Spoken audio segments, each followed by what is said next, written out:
कैसे हो मेरे प्यारे बच्चों। उम्मीद करती हूँ आप सब लोग ठीक होंगे। बच्चों, कई बार हमारे साथ ऐसा होता है कि हमें कोई सब्जेक्ट या फिर कोई सबक समझ नहीं आता। हम बार बार कोशिश करते हैं लेकिन उस सब्जेक्ट से जुड़ी बातें हमारे सिर के ऊपर से निकल जाती हैं। कई बार तो ऐसा भी होता है कि हमारे साथ कुछ ऐसे हादसे हो जाते हैं कि हम ये मान बैठते हैं कि हम तो ये सब्जेक्ट समझ ही नहीं पाएंगे और फिर हम उसे अपनी कमजोरी बना लेते हैं। लेकिन बच्चों, ऐसा नहीं है। हम जिंदगी में कभी भी और किसी भी उम्र में कुछ भी सीख सकते हैं। जरूरत है लगन और अपना मन बनाने की। चलो, ये बात मैं आपको एक बड़ी ही मजेदार कहानी के जरिए समझाऊंगी। इस कहानी को ध्यान से सुनना।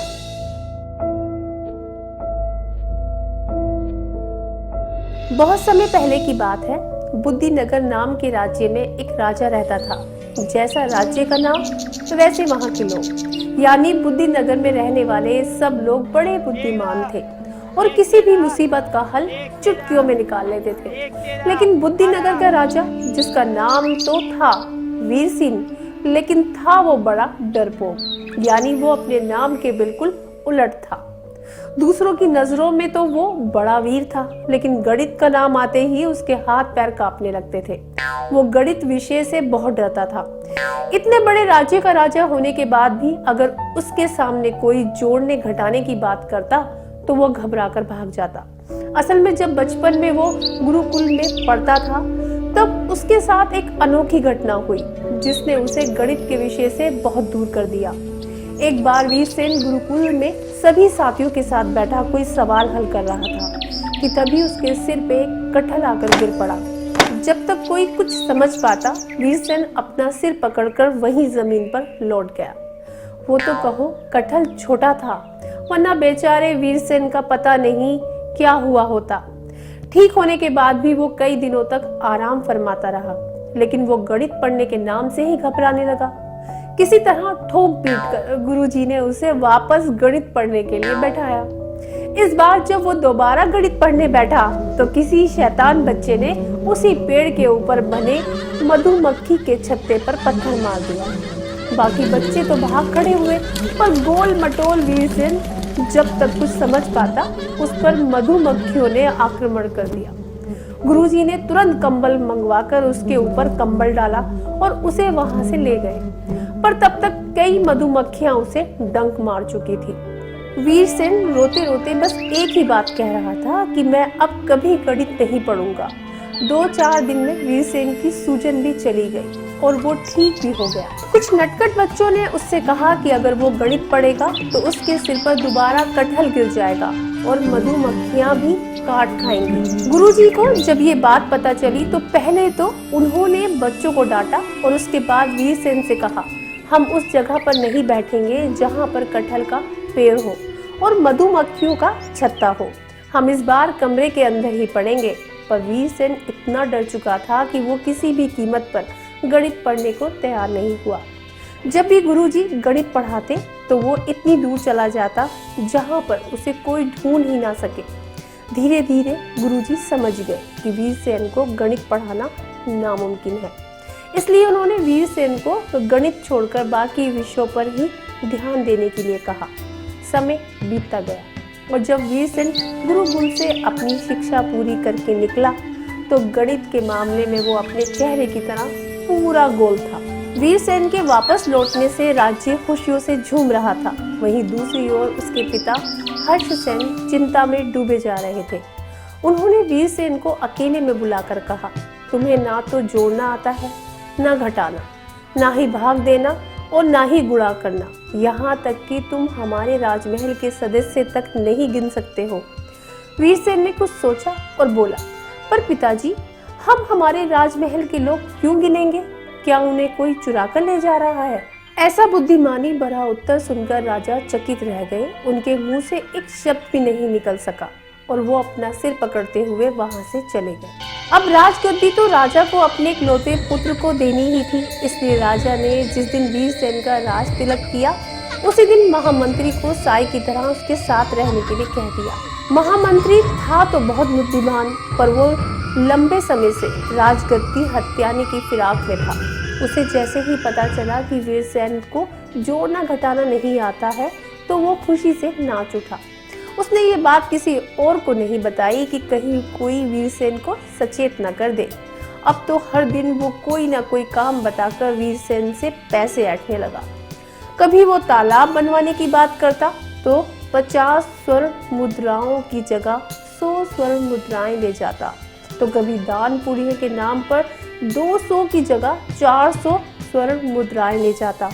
धीरे धीरे दरबार में कानाफूसी शुरू हो गई और सबको पता चल गया कि वीरसेन को बिल्कुल भी जोड़ना घटाना नहीं आता और महामंत्री इस बात का फायदा उठा रहा है। लेकिन अब सवाल ये था कि इस बात को भला बताए कौन। सभी महामंत्री से बहुत डरते थे कि कहीं वो उन्हें ही दरबार से ना निकलवा दे, इसलिए कोई भी वीरसेन को महामंत्री के बारे में बताने से डर रहा था। एक दिन महामंत्री शस्त्र खरीदने के लिए वीरसेन से स्वर्ण मुद्राएं मांग रहा था। तभी दरबार में घोड़े बेचने के लिए एक व्यापारी आया। वो व्यापारी इतने सुंदर कपड़े और कीमती जेवरात पहने हुए था कि वीरसेन के साथ साथ सभी मन ही मन उसकी तारीफ करने लगे। वो व्यापारी वीरसेन के सामने गया और सिर झुकाकर बोला, महाराज, मेरे पास बेहद उम्दा नस्ल के 100 घोड़े हैं। अगर आप उन्हें खरीद लें तो आपकी सेना को बहुत फायदा होगा, क्योंकि वे सभी घोड़े इतने तेज दौड़ते हैं कि आपको लगेगा कि वो उड़ रहे हैं। वीरसेन ने अपने वजीर से कहा, आप घोड़ों को एक बार देखकर आइए। अगर वो घोड़े उतनी ही अच्छी नस्ल के हैं जितना ये व्यापारी बता रहे हैं तो हम उन्हें खरीद लेंगे। राजा की बात सुनते ही वजीर अपने साथ कुछ और दरबारियों को लेकर गया और थोड़ी देर बाद आकर बोला, महाराज, सभी घोड़े बेहद मजबूत हैं, आप उन्हें हमारे अस्तबल के लिए खरीद सकते हैं। वीरसेन ने व्यापारी से पूछा, एक घोड़े की कीमत कितनी है? महामंत्री के कान ये सुनते ही खड़े हो गए। उसके मन में तुरंत गुड़ा भाग चलने लगा। वो व्यापारी की ओर ध्यान से देखने लगा। व्यापारी बोला, महाराज, वैसे तो एक घोड़े की कीमत 100 स्वर्ण मुद्राएं हैं, पर आपको जो ठीक लगे वो दे दीजिए। वीरसेन खुश होते हुए बोला, नहीं नहीं, तुमने बिल्कुल उचित कीमत बताई है। वीरसेन ने महामंत्री से धीरे से पूछा, अगर एक घोड़े की कीमत 100 स्वर्ण मुद्राएं हैं तो 100 घोड़ों की कीमत कितनी होगी? महामंत्री झूठी हंसी हंसते हुए धीरे से बोला, 20,000 स्वर्ण मुद्राएं होंगी, मैं अभी जाकर ले आता हूँ। वीरसेन ने मुस्कुराते हुए कहा, अभी महामंत्री जी आपको उन घोड़ों की कीमत लाकर दे रहे हैं। व्यापारी ने कहा, महाराज, आप घोड़ों को भी अस्तबल में रखवा दीजिए, वो भी भूखे हैं और प्यासे होंगे। वीरसेन के इशारा करते ही वजीर के साथ ही कुछ सदस्य उन घोड़ों को अस्तबल में भेजने के लिए चल दिए। तभी महामंत्री एक लाल रंग का रेशमी थैला लेकर आया और व्यापारी के हाथ में देता हुआ बोला, ये लीजिए, ये है आपके घोड़े की कीमत। व्यापारी ने थैला लिया और वीरसेन से बोला, महाराज, अच्छा हुआ आपने सारे घोड़े खरीद लिए, मुझे 10,000 स्वर्ण मुद्राओं की सख्त जरूरत थी। तभी वहां खड़े एक और मंत्री बोला, ये तो आपके लिए अच्छा है, जो 10,000 मुद्राएं आपको ज्यादा दी गई हैं, वो भी आपके किसी काम आ जाएंगे। असल में इस मंत्री ने 20,000 मुद्राओं वाली बात सुन ली थी। व्यापारी बोला, नहीं महाराज, एक घोड़े की कीमत 100 स्वर्ण मुद्राएं हैं, तो 100 घोड़े की कीमत तो 10,000 स्वर्ण मुद्राएं हुई, तो भला आप मुझे 20,000 स्वर्ण मुद्राएं क्यों दे रहे हैं? वीरसेन ने आश्चर्य से महामंत्री की ओर देखा, जिसके चेहरे पर हवाइयां उड़ रही थी। वीरसेन समझ गया कि महामंत्री ने उससे झूठ बोला है। वो गुस्से में सिंहासन से उठ खड़ा हुआ और बोला, सच्चाई क्या है महामंत्री जी? महामंत्री ने अपना सिर शर्म से झुका लिया। सभी दरबारियों ने एक दूसरे को देखा और सोचा कि यही सही समय है महामंत्री की करतूतों के बारे में बताने के लिए। और फिर एक के बाद एक करके सभी ने महामंत्री के झूठ का पुलिंदा खोलकर रख दिया। वीरसेन अपना सिर पकड़कर चुपचाप सिंहासन पर बैठ गया।